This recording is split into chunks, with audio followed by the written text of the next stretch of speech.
ಪ್ರಿಯ ವೀಕ್ಷಕರೇ ನಮಸ್ಕಾರ. ನಾನು ನಿಮ್ಮ ಸಿ ಯಜ್ಞಸ್ವಾಮಿ, ವೀಕ್ಷಕ ಕನ್ನಡ ನ್ಯೂಸಿಂದ. ಪ್ರಿಯ ವೀಕ್ಷಕರೇ, ಸರ್ಕಾರ ಅಂದರೆ ಕಾಂಗ್ರೆಸ್ ಸರ್ಕಾರ ಅಧಿಕಾರದ ಗದ್ದಿಗಿಡಿದು 1 ವರ್ಷದ ಅವಧಿ ಮುಗಿಸಿಬಿಡ್ತು. ಇವರು ನಾವು ಜನಗಳೊಂದಿಗಿದ್ದೇವೆ, ಜನರಿಗಾಗಿ ನಾವು ನುಡಿದಂತೆ ನಡೆದಿದ್ದೇವೆ ಅಂತೇಳಿ ಕೈಗೊಳ್ಳಂಗೆ ಮ್ಯಾಕಿ ಎತ್ತಿ ಎತ್ತಿ ಹೇಳ್ತಾರೆ. ಇವರು ನುಡಿದಂತೆ ಏನು ನಡೆದಿದ್ದಾರೆ ಅನ್ನೋದಕ್ಕೆ ನಾನು ಕೆಲವು ಉದಾಹರಣೆಗಳನ್ನು ನಿಮ್ಮ ಮುಂದೆ ಇಡ್ತೀನಿ. ಇದ್ರ ಬಗ್ಗೆ ಆಲೋಚನೆ ಮಾಡೋದು ಬಿಡೋದು ನಿಮಗೆ ಬಿಟ್ಟಿದ್ದು. ನೋಡಿ, ರೇಷನ್ ಕಾರ್ಡು, ಪಡಿತರ ಚೀಟಿ, ಇದುವರೆಗೂ ಹೊಸ ಪಡಿತರ ಚೀಟಿಯನ್ನು ಬಿಡಲಿಲ್ಲ. ಬಿಟ್ಟು ಹೋದವ್ರನ್ನ ಸೇರ್ಪಡೆ ಮತ್ತು ಹೊಸ ಸೇರ್ಪಡೆ ಅದನ್ನು ಕೂಡ ಸರಿಯಾದ ರೀತಿಯಲ್ಲಿ ಜನಗಳಿಗೆ ತಲುಪಿಸ್ತಾ ಇಲ್ಲ. ನೋಡಿ,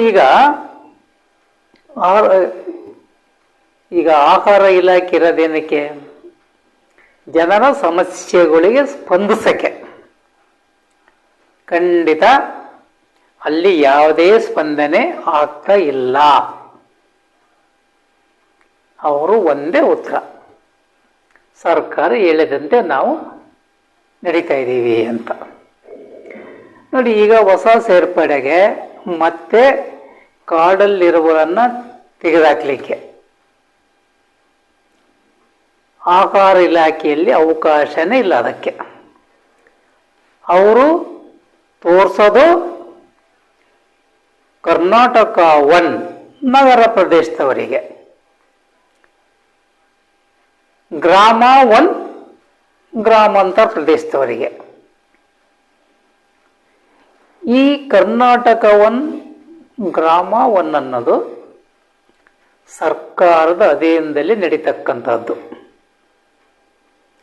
ಇಲ್ಲಿ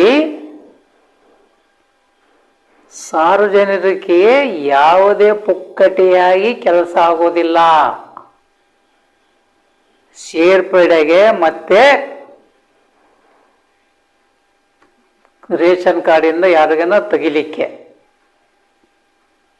ಶುಲ್ಕ 25 ರೂಪಾಯಿ ರೇಷನ್ ಕಾರ್ಡಿಗೆ. ಇನ್ನು ಬೇರೆ ಬೇರೆ ಆಧಾರ್ ಕಾರ್ಡುಗಳಿಗೆ ಅದಕ್ಕೆ ಬೇರೆ ಬೇರೆ ಬೇರೆ ಬೇರೆ ಶುಲ್ಕ ಇದೆ. ಅಲ್ಲಿ ತೋರಿಸೋದು ಕರ್ನಾಟಕ 1 ಹೋಗಿ ಕರ್ನಾಟಕ 1 ಹೋಗಿ ಅಂತ. ಇನ್ನ ತಾಲೂಕು ಕಚೇರಿಯಲ್ಲಿ ಇವರು ಕೆಲವೊಂದು ಮಾಸಾಸನ ಅಂತ ಮಾಡಿದ್ದಾರೆ. ಅದು ಮಾಸಾಸನ ಅನ್ನೋದಕ್ಕಿಂತ ಮೋಸ ಆಸನ ಅಂತ ಹೇಳ್ಬೋದು. ಹೆಂಗೆ ಅಂತೀರಾ? ನೋಡಿ, ಈಗ ಇಂದಿರಾ ಗಾಂಧಿ ಯೋಜನೆ ಸಂಬಳ,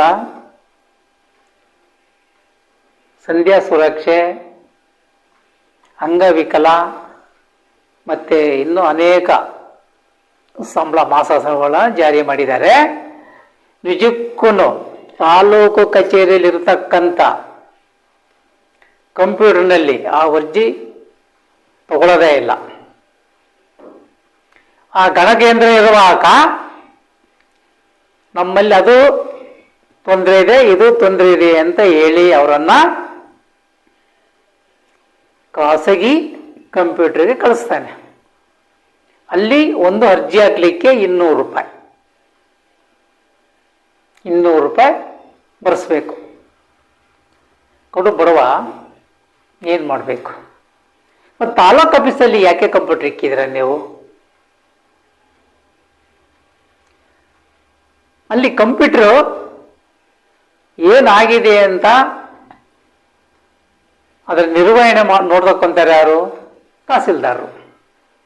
ಅವರು ಆ ಗೋಜಿಗೆ ಹೋಗೋದಿಲ್ಲ.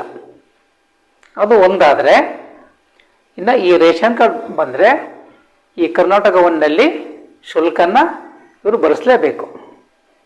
ಅವರು ಈ ಕರ್ನಾಟಕ 1 ಅಂತ ಏನಿದೆ ಕಟ್ಟಡ, ಇದು ನಗರಸಭೆಯ ಕಟ್ಟಡ.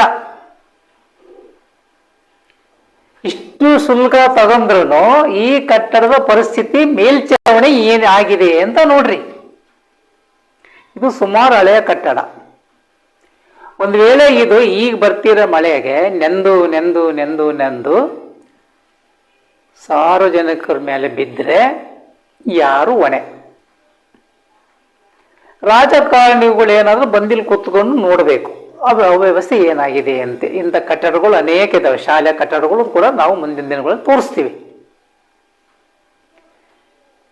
ಶುಲ್ಕ ತಗೊಳ್ತಾ ಇದ್ರೂ ಕೂಡ ಈ ಜನಗಳಿಗೆ ಇವರು ಏನು ಅನುಕೂಲ ಮಾಡಿಕೊಟ್ಟಿದ್ದಾರೆ ಅಂತ.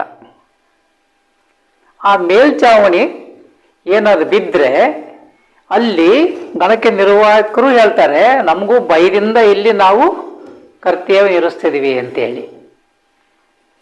ಇಲ್ಲಿಯ ಸ್ಥಳೀಯ ಶಾಸಕರು ಏನ್ ಮಾಡ್ತಿದ್ದಾರೆ ಅಂತ, ಅಧಿಕಾರಿಗಳು ಏನು ಮಾಡ್ತಿದ್ದಾರೆ ಅಂತೇಳಿ ನಮ್ಮ ಈ ವರದಿನ ನೋಡಿದ ಮೇಲೆ ಅಲ್ಲಿ ಹೋಗಿ ನೋಡ್ಲಿಕ್ಕೆ ಇವರಿಗೆ ಪುರ್ಸೊತ್ತಿಲ್ವಾ ಅಂತೇಳಿ ಅಲ್ಲಿ ಹೋಗಿ ನೋಡಿದ್ರೆ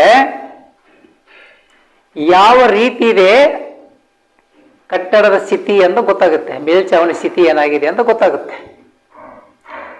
ಅದರಿಂದ ಮಾನ್ಯ ಮುಖ್ಯಮಂತ್ರಿಗಳಾಗಿರ್ಬೋದು, ಅದಕ್ಕೆ ಸಂಬಂಧಪಟ್ಟ ಮಂತ್ರಿಗಳಾಗಿರ್ಬೋದು, ದಯಮಾಡಿ ನಿಮ್ಮನ್ನ ಗೆಲ್ಲಿಸಿರ್ತಕ್ಕಂಥ ಜನತೆಗೆ ಅನುಕೂಲ ಮಾಡಿಕೊಟ್ಟು ಅವರ ಆಶೀರ್ವಾದಕ್ಕೆ ಪಾತ್ರರಾಗೋದು ಬಹು ಮುಖ್ಯವಾಗಿದೆ. ಇಲ್ಲಾಂದ್ರೆ ಜನ ಈಗಲೇ ಅರ್ಧಾಲೆ ರೋಸೋಗಿದ್ದಾರೆ. ನೀವು ಈ ಮಹಾಶಾಸನ ಕೊಡ್ತಕ್ಕಂಥ ಕೆಲಸ ಮಾಡ್ತಿದ್ದೀರಲ್ಲ, ಇದಕ್ಕೆ ಸರಿಯಾದ ಸುವ್ಯವಸ್ಥೆಯನ್ನ ಮಾಡಿ. ಖಾಸಗಿ ಅವರಿಗೆ 200 ಕೊಡ್ತಾರಲ್ಲ, ಅದನ್ನ ದಯವಿಟ್ಟು ತಡೆಗಟ್ಟಿ. ಈ ದರೋಡೆಗೆ ಕಡಿವಾಣ ಹಾಕಿ. ಯಾಕಂದ್ರೆ ಇದು ನಿರ್ಭಯದಿಂದ ನಡೀತಕ್ಕಂಥ ದರೋಡೆ. ಇದು ಖಾಸಗಿ ಕಂಪ್ಯೂಟರ್ಗಳು 200 ರೂಪಾಯಿ ಒಂದು ಅರ್ಜಿ ಹಾಕ್ಲಿಕ್ಕೆ ತಗೊಳ್ತಾರೆ ಅಂದ್ರೆ ಕಡುಬಡವ ಏನ್ ಮಾಡಬೇಕು? ಒಂದಿನೆಲ್ಲ ಅವನು ಅಲ್ಲೇ ಕುತ್ಕೋಬೇಕು, ಅವನು ದುಡಿಮೆ ಬಿಟ್ಬಿಟ್ಟು. ಅದರಿಂದ ದಯಮಾಡಿ ಸರ್ಕಾರ ಹೊಸ ರೇಷನ್ ಕಾರ್ಡ್ಗೆ ಒಂದು ಅನುಕೂಲ ಮಾಡಿಕೊಟ್ಟು ಈ ದರೋಡೆ ಮಾಡ್ತಕ್ಕಂಥ ಖಾಸಗಿ ಕಂಪ್ಯೂಟರ್ಗಳ ಬಗ್ಗೆ ಗಮನ ಹರಿಸಬೇಕಾಗಿ ಎಲ್ಲ ಸೌಲಭ್ಯನೂ ತಾಲೂಕು ಕಚೇರಿಯಲ್ಲಿ ಸಿಗುವಂತೆ ಮಾಡಬೇಕಾಗಿದೆ. ಜೈ ಹಿಂದ್, ಜೈ ಕರ್ನಾಟಕ. ಪ್ರಿಯ ವೀಕ್ಷಕರೇ, ನಮ್ಮ ಚಾನಲ್ ನಿಮ್ಗೆ ಇಷ್ಟವಾದರೆ ಸಬ್ಸ್ಕ್ರೈಬ್ ಮಾಡಿ, ಶೇರ್ ಮಾಡಿ, ಇತರರಿಗೂ ಕಳಿಸಿ. ನಮಸ್ಕಾರ.